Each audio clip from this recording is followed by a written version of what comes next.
D'être avec vous, nous étions tout à l'heure au Mur des Fédérés, au cimetière du Père-Lachaise, pour rendre hommage à la commune de Paris et aux communards.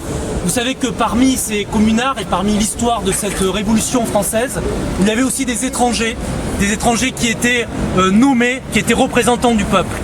Il y a 15 jours avec Hervé Béguet, nous avons aussi rendu hommage à Olga Bancic. Olga Bancic avait 30 ans quand elle a été guillotinée par les Allemands. Elle faisait partie des FTP-MOI. Elle était roumaine. Aujourd'hui, c'est plutôt la Moldavie, son pays d'origine. Mais elle a fait partie du groupe Manouchian qui s'est battu pour notre liberté, qui s'est battu pour que Paris soit ce que soit Paris, pour la France, pour les valeurs de notre République.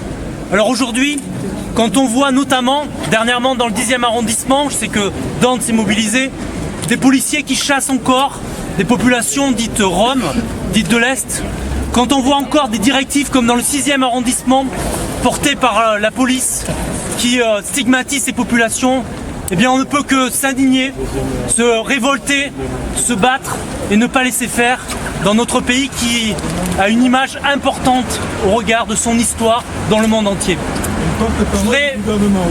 Je voudrais dire que nous sommes dans une situation politique aussi qui est inédite. Un gouvernement de gauche qui a été élu avec les voix de gauche. Je vois des jeunes socialistes, des jeunes communistes, des associations qui ont eu beaucoup d'espoir. Et aujourd'hui un gouvernement qui continue une politique vis-à-vis de ces jeunes lycéens, de ces adultes qui sont immigrés, qui est la même que celle qui était sous Nicolas Sarkozy et sous Brice Hortefeux. Ce n'est pas acceptable et nous ferons tout pour que cette politique change et bouge. Aujourd'hui, nous sommes à la veille d'une élection importante. Vous voyez partout en Europe monter les extrêmes, monter la haine de l'étranger, monter le recul sur les frontières.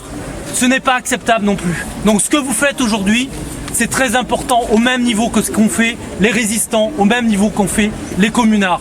Je voulais vous dire aussi aux jeunes générations, parce que peut-être que dans 100 ans, on parlera de vous, de vos résistances, de ce que vous avez fait pour le peuple, pour l'humanité, pour le monde entier. Je voudrais dire aussi que moi je suis fier d'appartenir à un parti et où il y a aujourd'hui des jeunes communistes qui se sont mobilisés, notamment autour de Ratchik, et qui ont permis justement de faire tout pour pas qu'ils soient en difficulté. Qu'aujourd'hui il y a des jeunes comme vous qui se mobilisent notamment à Lyon autour de ces jeunes qui sont emprisonnés. Et comme disait Victor Hugo, on préfère qu'il y ait des ouvertures d'écoles plutôt que des prisons, et quand on ouvre une école, c'est une prison qui se ferme. Alors on rejoint ton mot d'ordre, qui est les lycéens au lycée et pas en prison.